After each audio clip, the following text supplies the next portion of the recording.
Diversity is our strength. It's a phrase that sends reactionaries into a frothing rage. But why do these words get people so angry? I want to follow the thread of this idea that diversity is toxic from a number of different popular outlets, and get a sense of where this is coming from. I expect you will not be surprised at the results, but we'll learn a few cool bits of trivia at the end, and maybe you'll be more prepared to counter some of these talking points should you ever come across them in your daily life. Our first reactionary is Tucker Carlson. Older viewers may remember he had a show on CNN called Crossfire that had to be taken off the air after Jon Stewart went on and humiliated him. So I wanted to come here today and say, wait. Here's just what I wanted to tell you guys. Yeah. Stop. Stop hurting America. Okay, now and come work for us, because we, as the people. How do you pay? The people, not well. Better than CNN, I'm sure. But you can sleep at night. But now he's back, hosting a primetime show on Fox News where he gets over 3 million viewers a night. And he manages to do it while parroting white supremacy talking points. Here's a nice little compilation that was put together by Media Matters. Diversity is our strength, they screech, as if that settles the conversation by itself, like a magic talisman. Diversity. We hear about it non-stop. It's the mainstream motto. Look at Great Britain, look at France, look at Sweden. They have massive terror, crime, and disorder problems and cultural assimilation problems for one reason. They imported a bunch of people from a part of the world that doesn't share their values. Look at the history of multiracial nations. It's a history of conflict, it's a history of distrust, and it's ultimately a history of blood and tears. As you might have guessed from the title of this video, one of the topics he rails against is diversity being a strength. Diversity is our strength. Now, you've heard that phrase before, obviously. You hear it every day. In effect, it's our new national motto, soon to replace the outdated and, in fact, polar opposite sentiment, e pluribus unum. Diversity is our strength. It'll be in our currency before long, trust me. E pluribus unum. It actually translates to out of many, one, and it was coined to represent the 13 colonies coming together to become one nation, that is, the United States. It sounds like people with different values and beliefs coming together to make a stronger whole. And to fact-check Carlson quickly, the US motto was never officially E pluribus unum. There was no motto for the United States until 1956, when the words "In God We Trust" was chosen as a response to the perceived godlessness of communism in Soviet Russia. "In God We Trust" is a pretty terrible motto, to be honest, so I can see why someone would want E pluribus unum to have been the motto instead, though. But this segment from January 2018 was all just backstory for the more recent Tucker Carlson clip where he's still complaining about diversity, this time in September of 2018. After showing a few clips of President Obama, Bernie Sanders, and Hillary Clinton talking up diversity, you know Carlson is going to be pissed. He starts asking a series of questions, and these questions range from the leading.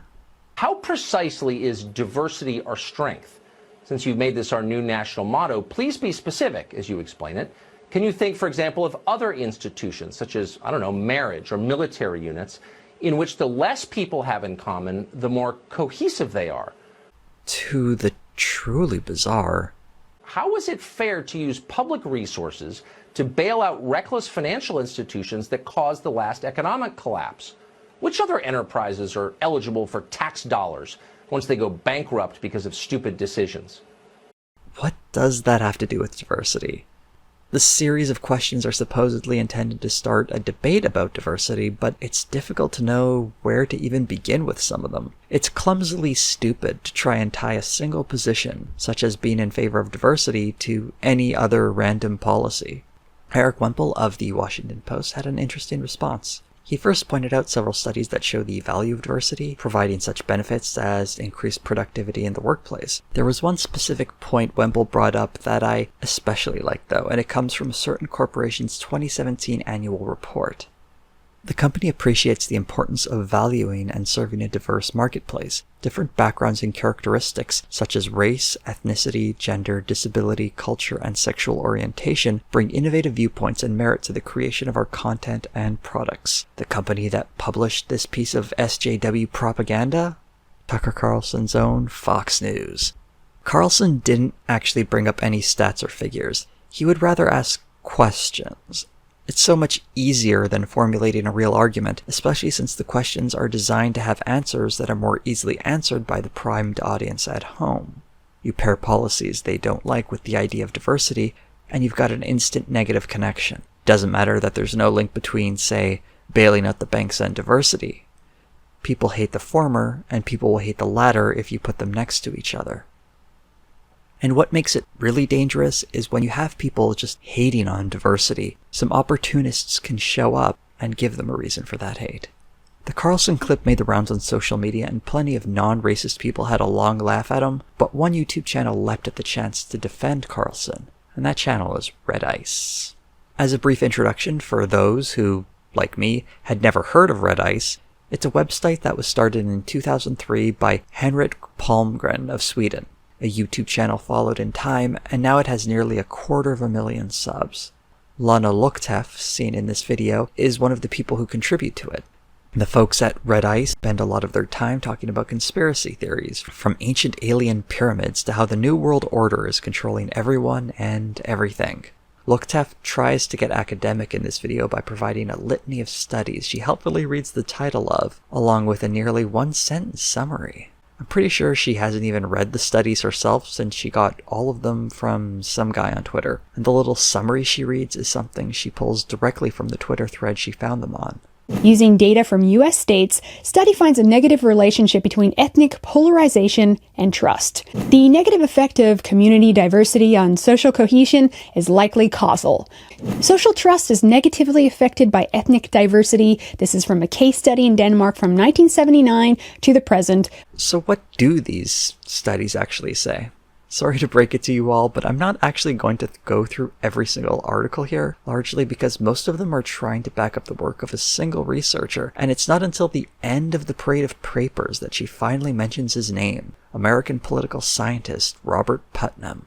A quick summary of his work is that trust has been going down among Americans over the decades, exemplified in Putnam's Bowling Alone, the Collapse and Revival of American Community, where he uses the example of the number of bowling leagues declining to demonstrate that while more Americans are bowling, fewer are doing it as part of organized leagues. Other forms of data like this are used to demonstrate that Americans are, generally speaking, less trusting of one another. It also highlights that diversity within neighborhoods can also lead to lower trust.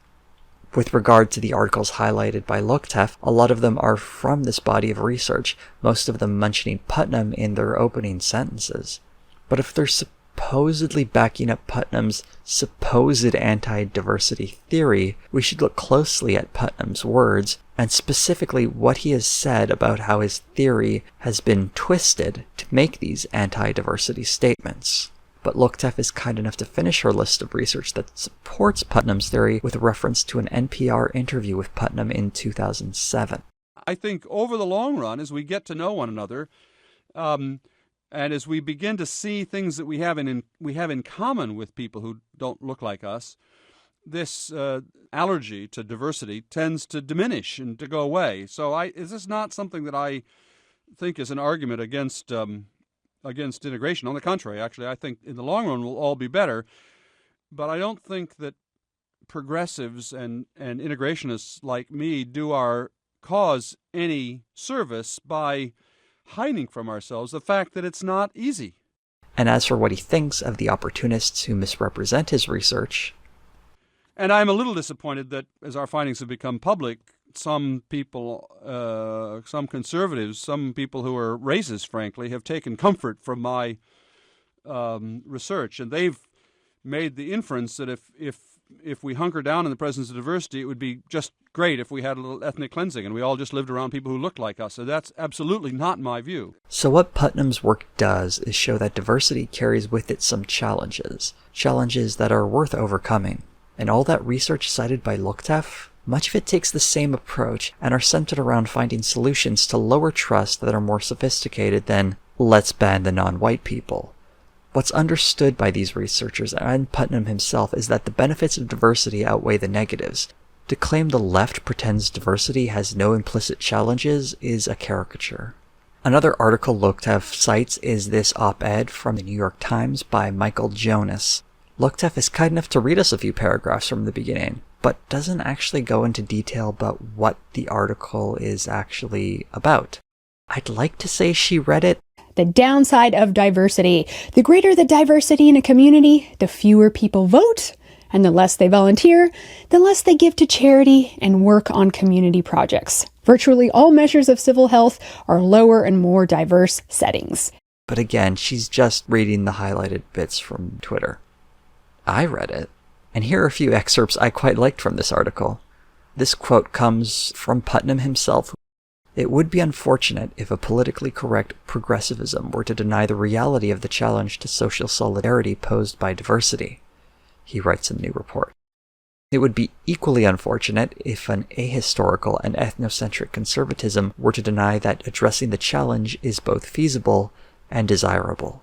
The equivalency here isn't as equal as Putnam suggests, at least not to me, but it's a pretty decent summary of his own work and his own personal opinions. Another revealing quote from the article. "In more diverse community, Putnam says, there were neither great bonds formed across group lines nor heightened ethnic tensions, but a general civic malaise.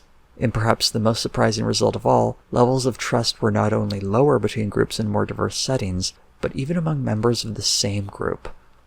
Diversity, at least in the short run," he writes, "seems to bring out the turtle in all of us." Putnam says his research brings out the turtle in people. Red Ice is saying that Putnam's research proves that diversity will do this. Multiculturalism leads to conflict. We're trying to prevent it, they're forcing it to happen, living in a dream world thinking you could shove millions of incompatible cultures together, enforce liberal values, give them dildos, and then all will be a kumbaya fest. How did forced diversity work out for American Indians or Palestinians? Oh, but it's different this way. No. More from the New York Times article. "Because they see the world and think about the world differently than you, that's challenging," says Page, author of The Difference, How the Power of Diversity Creates Better Groups, Firms, Schools, and Societies. "But by hanging out with people different than you, you're likely to get more insights. Diverse teams tend to be more productive. In other words, those in more diverse communities may do more bowling alone, but the creative tensions unleashed by those differences in the workplace may vault those same places to the cutting edge of the economy and of creative culture. Science sometimes tells us things we don't want to hear, but it's important to remember that distressing science isn't a sign that we should throw up our hands and give up, but instead try harder to overcome a challenge when we know there are tangible benefits to getting along. Imagine if, upon looking at the science around climate change, people just threw up their hands and said the world was screwed. So when we know diversity has very real gains, why would we let something like the challenge of lost social trust stop it?" But the video isn't over yet. Loktev goes on. She talks about how terrifying it is to be a white person at work and highlights the ineffectiveness of diversity programs in the workplace. In analyzing 3 decades worth of data from more than 800 U.S. firms and interviewing hundreds of line managers and executives at length, we've seen that companies get better results when they ease up on the control tactics. Yeah, stop forcing it and people will naturally settle into their right position. This isn't what the article is about. It's actually discussing how some diversity programs are more effective than others. So while some, like diversity training, don't produce results, others, such as diversity managers, are highly effective. The article also highlights examples of why it's important to overcome discrimination in the workplace. Here's one example. When we interviewed the new HR director at a West Coast food company, he said he found that white managers were making only strangers, most of them minorities, take supervisor tests and hiring white friends without testing them. If you were going to test one person for this particular job, he told us, you need to test everybody. The article highlights similar discrimination issues with performance ratings and grievance procedures. The effective solutions to increasing diversity were mentioned, such as the aforementioned diversity managers, but also college recruitment programs that target women and minorities. The article is not saying that companies need to be hands-off in their approach, but that they need to be hands-on with specific strategies that are proven to work. They even go into the data on which strategies produce better results and more diverse workplaces.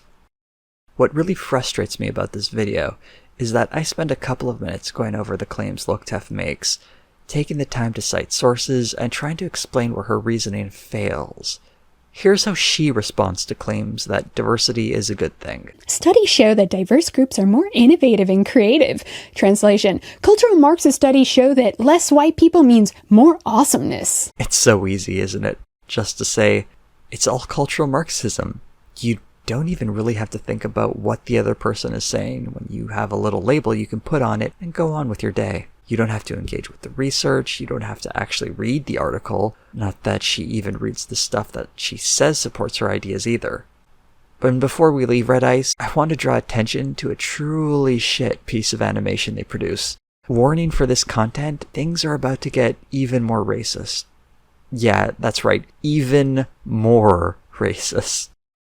So we've got a guy who goes to Africa. He engages in some less than enlightened tourism, let's say. After that, he goes home to Europa, spelt with a V.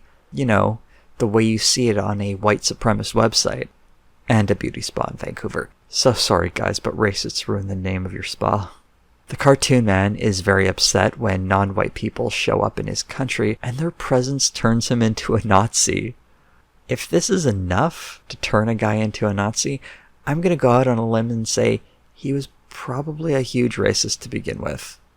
Can't quit Red Ice though, so one more video. I'll make it quick. Also, this is the one Carlson was directly compared to, so it seems especially appropriate. The meaning of diversity as used by the establishment is everyone but white people. Well, unless they're sexual deviants. This isn't really veiled anymore, is it? I also like this part. White Americans were once whole as a united group in a country that was nearly entirely white. People got along in the United States in the 19th century? Did she forget the fucking Civil War? Over 600,000 soldiers and 50,000 civilians died, but at least they were all white, right? The rest of the video devolves into the typical white genocide bullshit, but I can't deal with this anymore, so let's move on. Another brave YouTube group I had never heard of, Red Elephants, decided to stand up and say that they would be the ones to demonstrate how diversity has failed us and is certainly not a strength. The Red Elephants refer to themselves as journalists, and this is from their website, an organization of like-minded conservatives that have come together to spread awareness and truth. They followed up on Tucker Carlson's video by giving us the evidence Carlson was, I guess, too busy to find for himself. So this video has a lot of stats in it. Most of them actually come from reputable sources, so good on them for doing that. But where it falls down is that it doesn't mention immigration very much. A lot of what Carlson was saying in his video was related specifically to immigration. Instead, the Red Elephants focus on crime that comes from the black community, who, I feel like I should mention, were not what one would call a typical immigration group. Their context in American society is unique. There are a number of explanations for these stats, but Red Elephants is suggesting that the issue here is diversity. When someone states that black people are more likely to be convicted as criminals, there are two explanations that are the most common you'll hear. The first is that a series of social factors, such as institutional and interpersonal discrimination, have created a society that privileges one group over the other, specifically white people over black people, creating an environment that deliberately, and not deliberately, targets the black community with over-policing, harsher sentencing, and fewer legitimate economic opportunities. The other explanation is that black communities and black people are inherently more prone to being criminals because of some innate quality. Whether it be their genetics or their culture, the onus is put on the black community for simply being more deviant. Red Elephants eventually gets back to the point about immigration and highlights a favorite boogeyman of the anti-immigration crowd, the Immigration Act of 1965. The slogan, "A Nation of Immigrants," was also created at the same time. It was invented by the ADL when they asked JFK to write a book with the same name.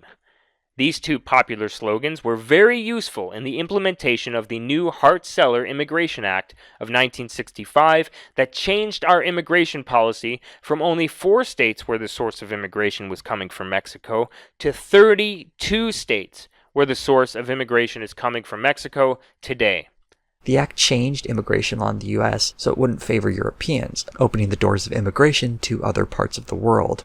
Can you guess why people would be upset by this? Hey, I did the Tucker Carlson thing, except I'm going to give you an answer here. It's racism. About the 1965 law, President Lyndon B. Johnson said, "A nation that was built by the immigrants of all lands can ask those who now seek admission, what can you do for our country? But we should not be asking, in what country were you born?" Representative Michael Fagan, a Democrat from Ohio who opposed the bill, added a family unification preference into it that he thought would ensure the Europeans already in the United States would get preferential treatment in bringing over their family members. Instead, it just helped even more immigrants from non-European countries bring their entire families with them when they immigrated. And today it is characterized by the Trump administration as chain migration, a policy they are now pushing pretty hard to get rid of. Red Elephants gives us some more fun stats that are completely misleading. Here he's suggesting as diversity has gone up, so has violent crime. While the white population dwindles down to an absolute minority here shortly, and while robbery, rape, and aggravated assault per capita rises to new levels as it has since the 1960s, America will become even more and more balkanized than it already is because of the phenomena of white flight and because of the tribalism that inherently exists in human beings since our existence. But here's a graph also using stats from the FBI that tells us a more complete picture. As the population has been going up, and diversity with it, it seems violent crime has been going down for the last 20 years. So if there's a single variable that drives violent crime, diversity almost certainly isn't it. Red Elephants then closes their video with some fun nonsense about immigrant groups of the 19th and early 20th century being ethnically identical, or something close to that. You have to remember, the type of immigrant that was coming over here in great waves in the 18 and 1900s did not have any type of welfare program to fall back on at all. Not only this, but they learned to speak English almost immediately, were coming from developed and industrial countries, and were very alike, if not identical, to the ethnic composition of this country already. This allowed them a much easier time of assimilation into society, where they thrived and jibed with the current population. They seem to not be aware of or care about the persecution of Italian, Jewish, Irish, and other, so to speak, white immigrant groups by an Anglo-Saxon majority. Also, the Civil War was a thing I have to mention again. Why are we pretending everyone got along in the 19th century? The mask completely falls off in this clip.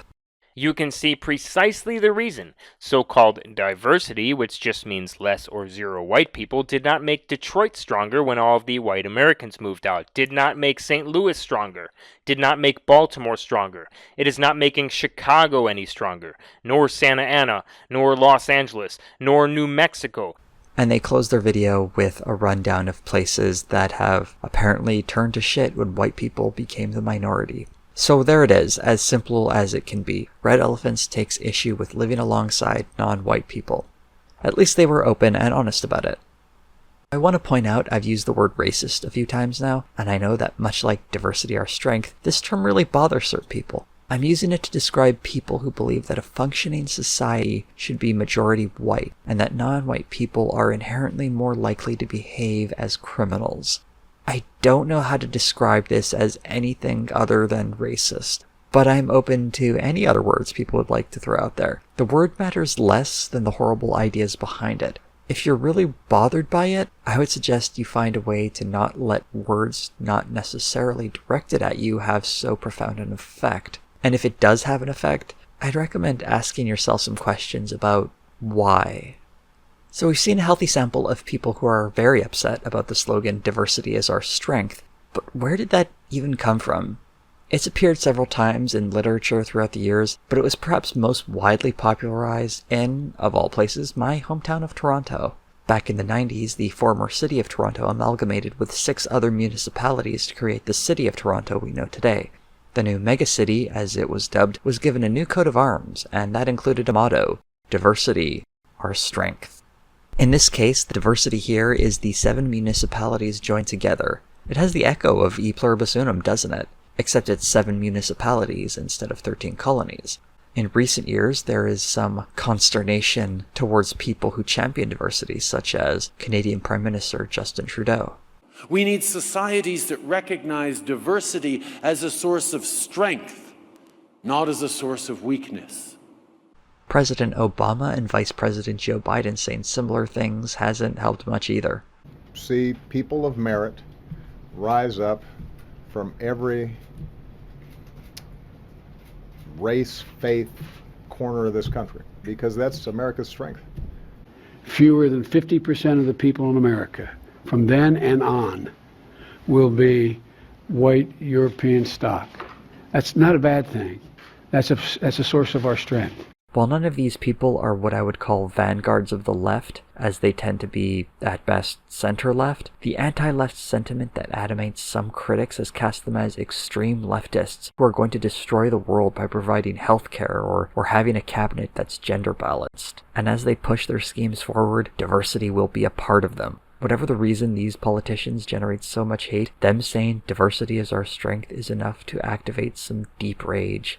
From the people most outraged, there's a real streak of racism, as seen in the commentators above, which is, perhaps, the least surprising conclusion I've had in a video. Of course racists are the ones who hate diversity the most. What's more worrying is how they've seeped into the mainstream. This is a multi-stage process, with a lot of different voices that operate as a pipeline, pushing people further and further to the right. They don't necessarily coordinate, but it's easy to see how someone could go from watching a Fox News segment from Tucker Carlson saying diversity is our strength is horrible, terrible stuff, to looking it up on YouTube and finding these videos that will tell you why it's horrible and terrible stuff. We need to remember that diversity is something that enriches our communities. It broadens perspectives and creates a consciousness that rises above whatever tribal divisions people are trying to draw for us. Quite often, people who advocate against diversity are fighting for a homogeneity that ultimately divides us into smaller groups and pits us against each other. We still have a ways to go to exercise the hate within our communities, but we can only do that by moving forward, finding a way to live together, and daring to believe we can be a more equal society.